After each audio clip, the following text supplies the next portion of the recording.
Good morning everyone. दोस्तों, बात करें द हिंदू के फ्रंट पेज की, तो यहाँ पर आप नोटिस कर पाओगे कि हमारा जो इंडियन एयरफोर्स का कॉन्वॉय था, उसके ऊपर जम्मू कश्मीर के पुंछ डिस्ट्रिक्ट के अंदर अटैक किया गया, जहां पर हमारे एक जवान वीर गति को प्राप्त हुए एंड उसके अलावा हमारे 4 जवान इंजर्ड हैं।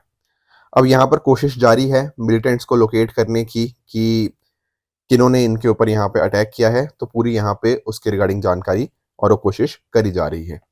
दोस्तों, डेट है आज की 6 मई 2024 एंड आप सभी का स्वागत है आज के प्रीलिम बूस्टर न्यूज़ डिस्कशन के अंदर। पहला जो हम टॉपिक डिस्कस करेंगे वो होगा यूजीसी की नई पीएचडी गाइडलाइंस के रिगार्डिंग। देखो, यूजीसी ने जो नई गाइडलाइंस रिलीज करी हैं वो स्टार्ट होंगी 2024-25 सेशन से। अब यहाँ पर एक्चुअल में फोकस ये किया गया है ना कि जो इतना ज़्यादा डर लगता है लोगों को पीएचडी से, थोड़ा सा उसको आसान बनाया जा पाए। थोड़ा सा कोशिश ये करी जा पाए कि जो हमारे स्टूडेंट्स हैं वो अलग अलग स्टूडेंट्स भी अब ज़्यादा एनरोल कर पाए पीएचडी के अंदर। एक जो चीज़ आपको यहाँ पे नोटिस करते हुए सबसे इंपॉर्टेंट देखने को मिलेगी कि यूजीसी ने ये डिसाइड किया है कि जो ग्रेजुएट्स होंगे, जिनकी 4 ईयर अंडर ग्रेजुएट डिग्री जिन्होंने कंप्लीट कर रखी है, वो नेट दे पाएंगे, नेशनल एलिजिबिलिटी टेस्ट, एंड जिसके हिसाब से कहीं ना कहीं वो आगे जाके पीएचडी कर पाएंगे। तो यानी कि पहले क्या होता था, पहले आपको मास्टर्स डिग्री कंपलसरी होती थी, चाहे लेक्चरशिप हो या पीएचडी प्रोग्राम हो। अब कहीं ना कहीं उसको थोड़ा सा यहाँ पे आसान किया गया है कि 4 year undergraduate programme complete करने वाले भी नेट का एग्जाम क्लियर करके यहाँ पर पीएचडी परस्यू कर सकते हैं। ये जो यूजीसी का मूव है, ये आपकी जो एनईपी है, नेशनल एजुकेशन पॉलिसी, उसके साथ पूरी तरह से अलाइन करता है एंड फोकस ये है कि सभी लेवल्स ऑफ हायर एजुकेशन के ऊपर एक सिंगल कॉमन एंट्रेंस टेस्ट होना चाहिए। इसके साथ में अगर आप नोटिस करो तो इस टेस्ट के ऊपर रिलाई किया जाएगा। अब यहाँ पे ना नेट कैंडिडेट्स की 3 कैटेगरीज यहाँ पे डिवाइड कर दी गई हैं। पहली कैटेगरी वो होगी जिनको एडमिशन लेना होगा पीएचडी प्रोग्राम के अंदर विद जेआरएफ। जेआरएफ क्या होता है? आपका जूनियर रिसर्च फेलोशिप, राइट। दूसरी कैटेगरी वो होगी, मतलब पहली कैटेगरी में असिस्टेंट प्रोफेसर की तरह अपॉइंटमेंट होगा। सेकंड में क्या होगा, बिना जेआरएफ के आपको एडमिशन होगा पीएचडी प्रोग्राम के साथ। तीसरा जो कैटेगरी है वो यहाँ पर आप नोटिस कर पाओगे कि वो स्टूडेंट जो कहीं ना कहीं पीएचडी के लिए एलिजिबल हैं, पर बिना जेआरएफ के लिए सिलेक्ट हुए या फिर बिना एलिजिबल हुए for being an assistant professor. तो इस तरह से 3 कैटेगरीज के अंदर इनको यहाँ पे डिवाइड किया गया है। बाकी फोकस यही है कि आप ना अब किसी भी सब्जेक्ट के अंदर पीएचडी कर सकते हो, चाहे आपका अंडर ग्रेजुएट डिग्री का कोई भी सब्जेक्ट रहा हो, फर्क नहीं पड़ता। अगर आपके पास अंडर ग्रेजुएट डिग्री है तो आप पीएचडी प्रोग्राम परस्यू कर सकते हो। अगर आपकी डिग्री 4 साल की है, कोई भी सब्जेक्ट के अंदर परस्यू करी जा सकती है। इट इज़ नॉट नेसेसरी कि अब आपकी जो अंडर ग्रेजुएट डिग्री होगी उसका जो सब्जेक्ट होगा वो सेम होगा, नहीं, अब ऐसा नहीं है। अब सारी चीज़ें आप किसी भी सब्जेक्ट के अंदर परस्यू कर सकते हो पीएचडी को। इसके साथ साथ हमारा रिसर्च इकोसिस्टम और इम्प्रूव हो पाएगा एंड कहीं ना कहीं यूजीसी ये चाहता है कि पीएचडी एक एलीट क्वालिफिकेशन है। इसकी जो परसेप्शन थी, असल लोगों के अंदर जो सोच थी, उसको यहाँ पे खत्म करना चाहता है। तो फोकस ये है कि जो गरीब बच्चे हैं या जो बाकी बच्चे गांव से आते हैं, उनको भी यहाँ पर अच्छे से एडमिशन कहीं ना कहीं मिल पाए। बाकी आप नोटिस कर पाओगे, जैसा मैंने आपको बताया, कि ये ज़्यादा एक्सेसिबल हो पाए, ज़्यादा इंक्लूसिव हो पाए, ये यहाँ पे फोकस है। एंड साथ साथ बच्चों के ऊपर बर्डन ना आए, ये इस वजह से मल्टीपल एंट्रेंस टेस्ट की जगह एक ही सिंगल कॉमन टेस्ट यहाँ पे कर दिया गया है, जिसके हिसाब से एप्लीकेशन फीस, ट्रैवल, बोर्डिंग, ये जो बच्चे आपके कहीं ना कहीं गाँव से आते हैं ना, उनका खर्चा बचेगा एंड अकॉर्डिंगली वो भी अब पीएचडी परस्यू कर पाएंगे। नेक्स्ट हमारा टॉपिक है first true copy of Ravi Varma's Indulekha to be unveiled. देखो, यहाँ पर आप एक पिक्चर देख रहे हो, ठीक है ना? ये पेंटिंग नहीं है, ये राजा रवि वर्मा जी है, ठीक है? बहुत ही फेमस पेंटर रहे हैं। इनकी ना एक पेंटिंग की अगर मैं बात करूं, इंदुलेखा, तो उसकी पहली ट्रू कॉपी उसको अब अनवील किया जा रहा है। एक्चुअली इनकी 176 बर्थ एनिवर्सरी है राजा रवि वर्मा जी की। थोड़ा सा पहले इनके बारे में डिस्कस कर लेते हैं। देखिए, इनका जो जन्म हुआ था ना, वो जन्म हुआ था किलीमन्नूर पैलेस। ये आपको केरला के अंदर देखने को मिल जाएगा। ये जगह आज के समय त्रिवेंद्रम केरला का पार्ट है। इनको father of modern Indian art के नाम से भी जाना जाता है, या फिर इवन कोयल थम्पुरम ऑफ किलीमनूर, या फिर रवि वर्मा कोयल थम्पुरन, ये भी इनके ही नाम है। अब एक्चुअल में आप नोटिस करो, इनकी जो इंटरेस्टिंग जो कुछ पॉइंटर्स जो आपको बिल्कुल नहीं भूलने, वो ये है कि इन्होंने हिंदू माइथोलॉजी जैसे पुराण, महाभारत, रामायण, इनको यूरोपियन पेंटिंग स्टाइल्स के साथ ब्लेंड किया। यहाँ पर ना ये ऑयल पेंटिंग्स का बहुत ज़्यादा यूज़ करते थे एंड साथ ही साथ जो लिथोग्राफिक रिप्रोडक्शन है ना, उसको इन्होंने मास्टर कर दिया। अब ये क्या वर्ड है सर, लिथोग्राफिक रिप्रोडक्शन?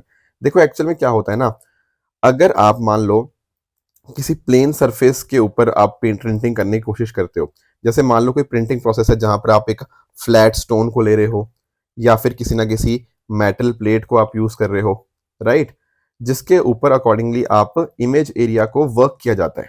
अब कुछ ना कुछ उसके ऊपर ग्रीसी सब्सटेंस लगाया जाएगा, ठीक है, इस फ्लैट स्टोन के ऊपर, एंड अकॉर्डिंगली जो इंक होगी वो अकॉर्डिंगली उस एरिया को स्टिक कर जाएगी। इस हिसाब से पेंटिंग यहाँ पे करी जाती है लिथोग्राफिक रिप्रोडक्शन के माध्यम से। अब इनकी कुछ बहुत ही फेमस पेंटिंग्स आपको देखने को मिलती हैं, जैसे फॉर एग्जांपल यहाँ पर आप नोटिस कीजिए, ये पेंटिंग शो करती है दमयंती एक हंस से बात करती हुई। उसी तरह से यहाँ पर आप दूसरी पेंटिंग देख सकते हो, यहाँ पर शकुंतला जो है वो दुष्यंत को ढूंढ रही है। इसके अलावा यहाँ पर एक मॉडर्न पेंटिंग है कि एक नायर लेडी है जो अपने बालों को संवार रही है। इसके अलावा भी कुछ बहुत इंपॉर्टेंट पेंटिंग्स है जैसे शांतनु एंड मत्स्यगंधा। तो ये कुछ, जब भी कुछ ऐसे क्वेश्चन आते हैं कि एक फेमस पर्सन है जिसकी ये पेंटिंग्स हैं, तो आप उसको एनालाइज कर पाओगे कि हाँ यार यहाँ पे राजा रवि वर्मा जी की बात हो रही है। बाकी रॉयल्स के साथ भी इनकी काफी अच्छी खासी रेपुटेशन थी। इसके अलावा अगर आप नोटिस करोगे, महाराणा फतेह सिंह एंड सयाजी राव गायकवाड़ 3, इनसे मेजर कमीशन इनको यहाँ पे मिले। बाकी 1873 के अंदर इनको गवर्नर्स गोल्ड मेडल भी मिला। Eight the same time Chicago के अंदर इनकी पेंटिंग को शोकेस किया गया, ठीक है ना। इवन वियना के अंदर, ऑस्ट्रिया वियना के अंदर इनको यहाँ पे गवर्नर्स गोल्ड मेडल देखने को मिल जाता है। बाकी 2 गोल्ड मेडल भी मिले इनको कंट्रीब्यूशन के लिए। 1904 के अंदर जो वाइसरॉय थे उस समय, लॉर्ड कर्जन, उन्होंने यहाँ पर इनको केसरी हिंद गोल्ड मेडल भी यहाँ पे दिया। इसके अलावा अगर आप नोटिस करोगे ना, प्लेनेट मरकरी, जो मरकरी है ना हमारा, उसके ऊपर आपको एक क्रेटर देखने को मिलेगा। 2013 के अंदर उस क्रेटर का नाम जो था ना वो वर्मा रख दिया गया। आप सर्च करना VARMA, तो आपको मिल जाएगा ये क्रेटर आपका मरकरी के ऊपर, मरकरी जो आपका प्लेनेट है, तो इन्हीं के कंट्रीब्यूशन के हिसाब से उसका नाम वर्मा रखा गया था। बाकी आप नोटिस करो, इंडियन आर्ट को डेफिनेटली इनका बहुत इंपॉर्टेंट कंट्रीब्यूशन रहा है, जैसे मैंने आपको बताया भी। बाकी लिथोग्राफिक प्रेस को भी इन्होंने स्टैब्लिश किया 1894 के अंदर, ठीक है ना। तो ये जो बात करें ना हम इंदु लेखा पेंटिंग की, यहाँ पर आप नोटिस करो, ये है आपकी इंदु लेखा पेंटिंग। अब जब मैं बात करता हूँ इंदु लेखा पेंटिंग की, ये एक 19th सेंचुरी की पेंटिंग है, ठीक है ना। यहाँ पर आप नोटिस करो, ये जो लेडी है ना थोड़ी रिक्लाइन करी गई है, तो रिक्लाइनिंग लेडी पिक्चर भी इसको बोला जाता है, राइट। दरअसल में क्या है ना, मलयालम के अंदर जो पहला नॉवल माना जाता है, मतलब पहला जो मॉडर्न नॉवल माना जाता है, वो ओ चंदू मेनन जी ने लिखा था। तो दरअसल में उसी पर्टिकुलर नॉवल का जो मेन कैरेक्टर है वो है इंदुलेखा, ठीक है। तो इसी के ऊपर यहाँ पे ये पेंटिंग आपको देखने को मिल जाती है। बाकी आप नोटिस कर सकते हो काफी ज्यादा लोगों के अंदर एक्साइटमेंट है, क्योंकि पहली बार यहाँ पे इसको अकॉर्डिंगली जब से पब्लिक के अंदर आई है तो इसको अनवील किया जा रहा है, तो लोग काफी ज्यादा एक्साइटेड है इस चीज के रिगार्डिंग। बाकी आप और भी देख पाओगे, यहाँ पर इंदु लेखा के हाथ में एक लेटर आपको देखने को मिल जाएगा जो कि उनके लवर माधवन को एड्रेस्ड है। माधवन नॉवल है, हीरो है नॉवल के, ठीक है ना। बाकी आप नोटिस कर सकते हो, रिसेंटली मादन एस, इनके द्वारा इस पेंटिंग को यहाँ पे रिस्टोर किया गया था from the heritage conservation and research academy. तो ये कुछ पॉइंटर्स थे जो आपको यहाँ पे इंदु लेखा के बारे में पता होने चाहिए। नेक्स्ट हमारा टॉपिक है Tamil Nadu moves top court accuses Kerala of obstructing work on Mullaperiyar dam. देखो ये बार बार ना मुल्ला पेरियर डैम का मसला जो है बार बार न्यूज में आता रहता है, थोड़ा सा इसको एक बार डिस्कस कर लेते हैं। देखो जब हम बात करते हैं ना मुल्ला पेरियार डैम, पहले तो इसकी आप लोकेशन समझो।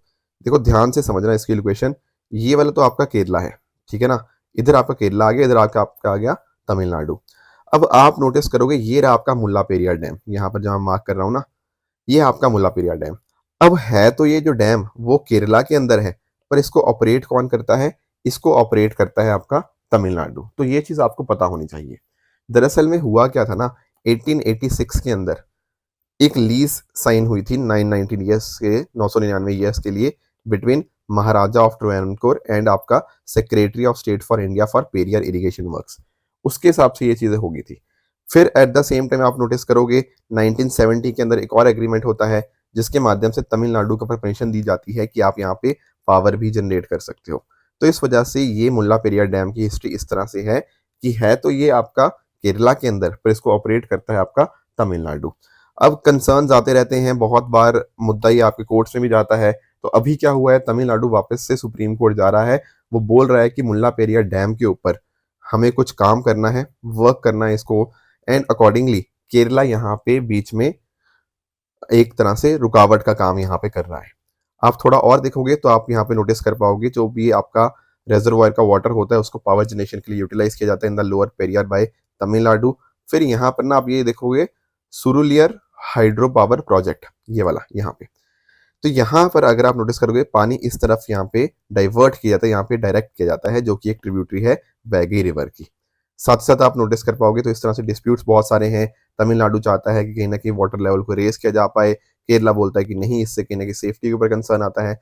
तो काफी सारे लोग फेयरनेस के ऊपर भी क्वेश्चन मार्क उठाते हैं, स्पेशली केरला का यहाँ पे कंसर्न डेफिनेटली रहता ही है। कई बार सर्वे ऑफ इंडिया के बारे में जिक्र होता है यहाँ पे इस चीज के रिगार्डिंग। तो सर्वे ऑफ इंडिया दरअसल में हमारी जो ministry of science and technology है ना, उसके अंतर्गत यहाँ पे एक ऑर्गेनाइजेशन आती है जो कि आपको देखने को मिल जाएगी। तो ध्यान रखना इसकी मिनिस्ट्री कौन सी है सर्वे ऑफ इंडिया की, आपकी ministry of science and technology. Next हमारा टॉपिक है INCOIS issues alert to coastal states on swell surges. देखो मैं आपको थोड़ा सा समझाने की कोशिश करता हूँ। आप ना वेव्स के बारे में जानते होंगे, एक होती है हमारी विंड वेव्स, एक होती है हमारी स्वेल वेव्स। फर्क क्या है दोनों के अंदर? देखो जो विंड वेव्स होती है ना, एक तो पहले आप उनकी आप ये समझो जो वेवलेंथ होती है वो वेवलेंथ अपने आप में बहुत कम होती है। स्वेल वेव्स की ऑन द अदर हैंड जो वेवलेंथ होती है वो ज्यादा आपको देखने को मिल रही है, जैसा आप पिक्चर के अंदर समझ भी पा रहे हो यहाँ पे। साथ ही साथ वेवलेंथ ज्यादा है, इसका मतलब आपकी क्या है, आपकी फ्रिक्वेंसी कहीं ना कहीं कम है। तो होता क्या है ना, जब सरफेस सी के सरफेस के ऊपर इस तरह लॉन्ग वेवलेंथ वाली यहाँ पे आपकी वेव्स जनरेट होती है, इनको हम बोल देते हैं स्वेल वेव्स। एंड साथ में आप ये भी समझिए कि यहाँ पर ना ये जो बाकी विंड वेव्स होती हैं ये तो किसी ना किसी लोकली जनरेटेड हो जाती हैं, लोकल जनरेशन रीजन की वजह से होती है, राइट।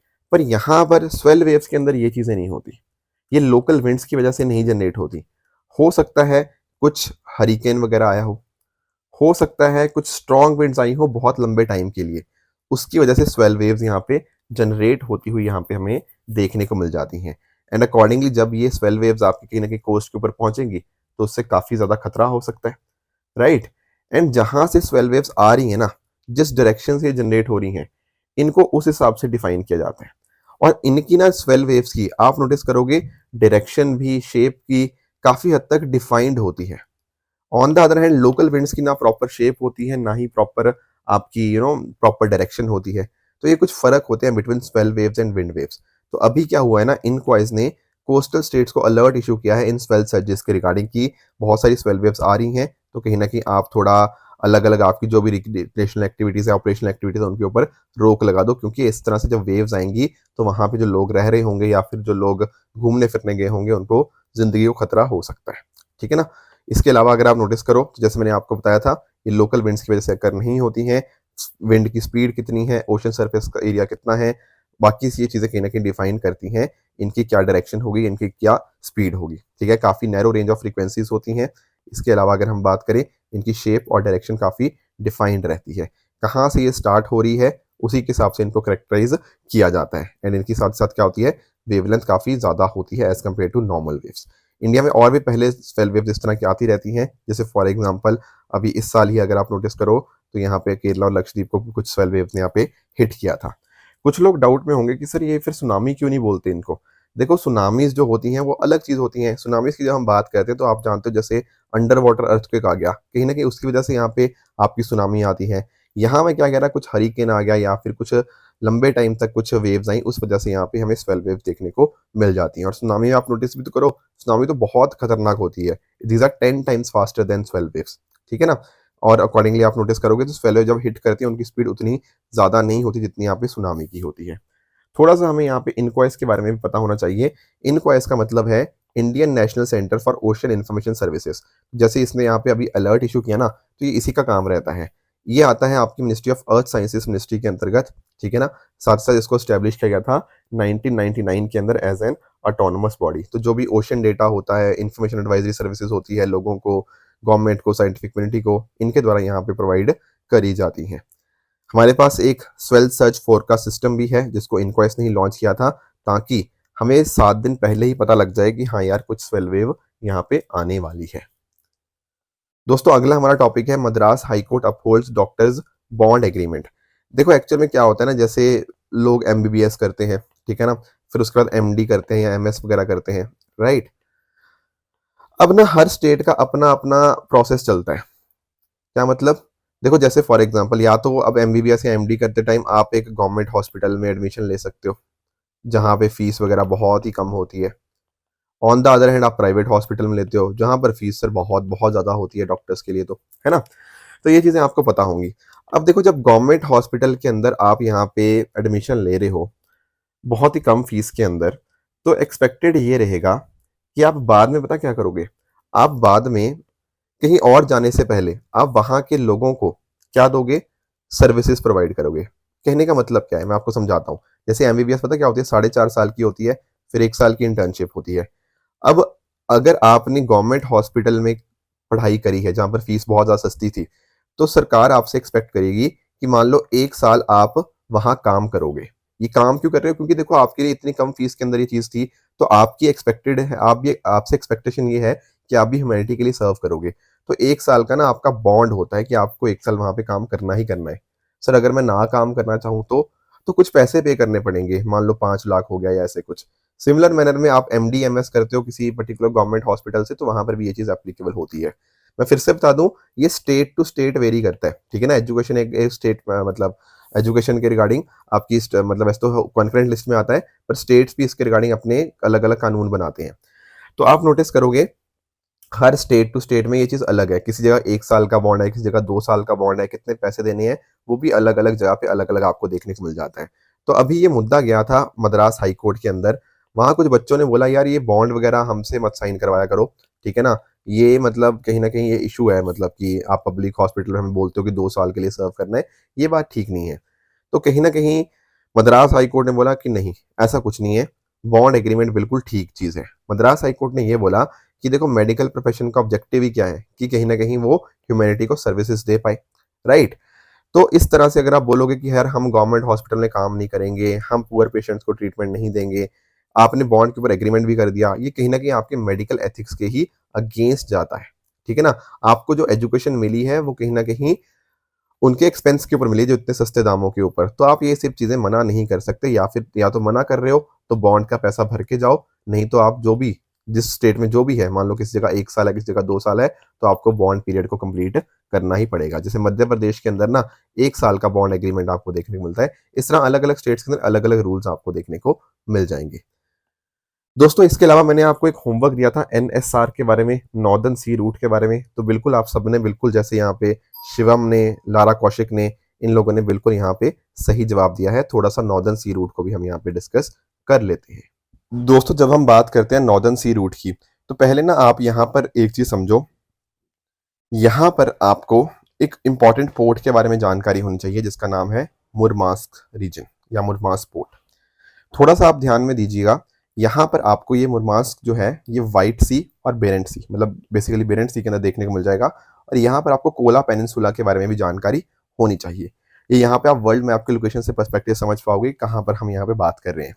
अब एक चीज समझना, अगर मान लो आपको यहाँ पर 2 रूट्स दिख रहे हैं, एक रूट है यहाँ से लेकर इस तरह से आप आते हो स्यूज कैनाल के माध्यम से, एक ये तो है आपका एग्जिस्टिंग रूट, ये अपने आप में बहुत लंबा है, राइट?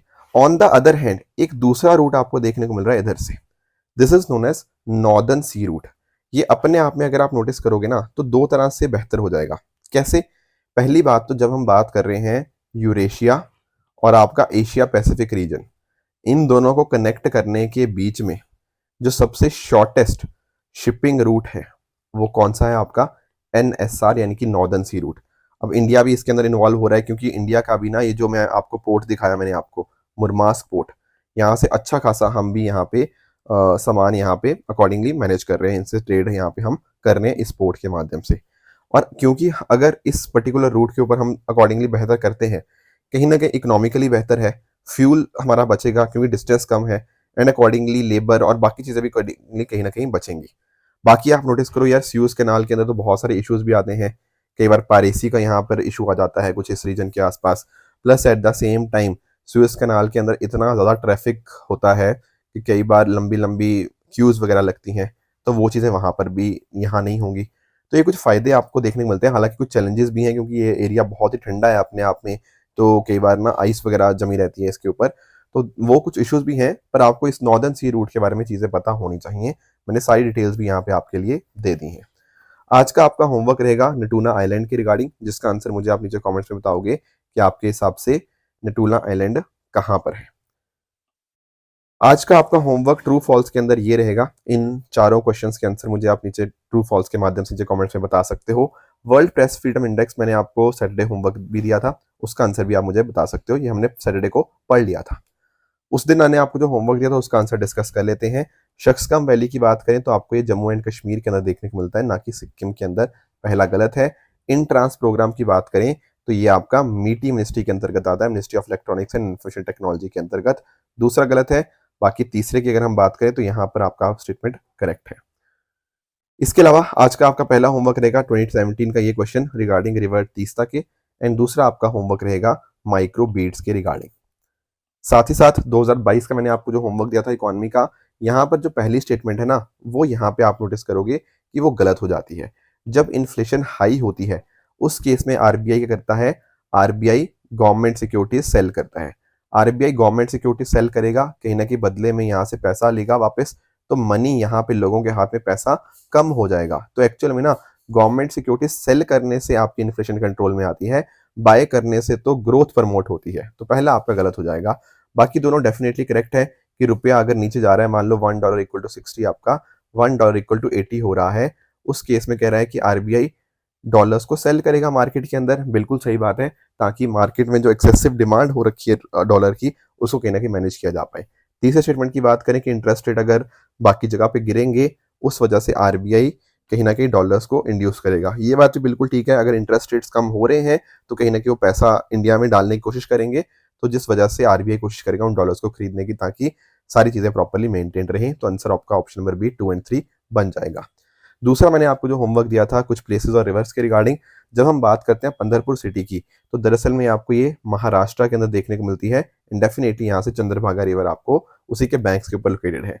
तिरुचिपल्ली की बात करें तो बिल्कुल आपको ये तमिलनाडु के अंदर आपको कावेरी रिवर के बैंक्स के ऊपर देखने को मिल जाएगी। हम्पी सिटी तो देखो, जब हम विजयनगर एम्पायर पढ़ते हैं ना, तो डेफिनेटली हम हम्पी सिटी के बारे में पढ़ते ही पढ़ते हैं, राइट। कहाँ पर लोकेटेड है ये, क्या मालप्रभा? नहीं, ये है तुंगभद्रा रिवर के ऊपर। तो तीसरा आपका गलत है, पहले दो यहाँ पे बिल्कुल ठीक है। Option A will be the right answer. दोस्तों ये थी आज की डिस्कशन। अगर आपको इसकी पीडीएफ चाहिए तो आप हमारे टेलीग्राम चैनल पीडब्ल्यू ओनली ऐसे जाके इसकी पीडीएफ डाउनलोड कर सकते हो, अपनी प्रेपरेशन को और भी बेहतर बना सकते हो। Thank you very much for the discussion.